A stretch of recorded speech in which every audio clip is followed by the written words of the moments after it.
Hello, this is Joan of Art and a happy summer to all of you. It's summer here in the Philippines from March, April, and May.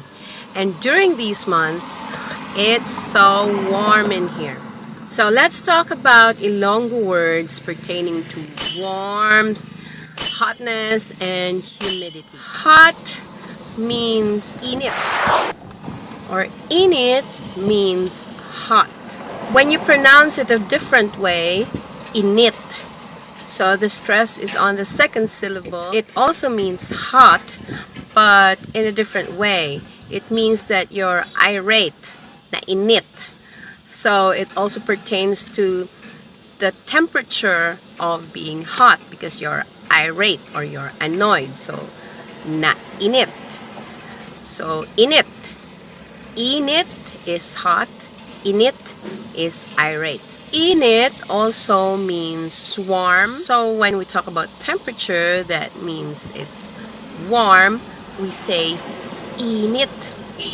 And to describe that state of being warm, you'll say kainit. So during the summer here in the Philippines, it's very warm. Kainit.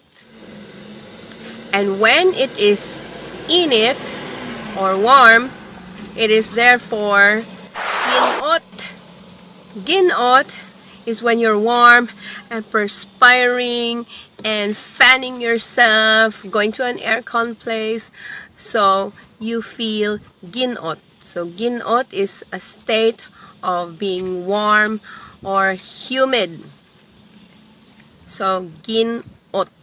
The word is ginot. Lastly, PAANG. We use the word PAANG to describe a state of very warm, very humid. So it's both init and ginot. So it is PAANG. It is the superlative of all init and ginot. So you can say PAANG, PAANG, and with feelings of being irate, annoyed, ginot, ginot. It's just so ginot. And it is so paang. This is Joan of Art feeling hot, hot, hot this summer months in the Philippines. And we'll be back again for more words. See you and bye-bye!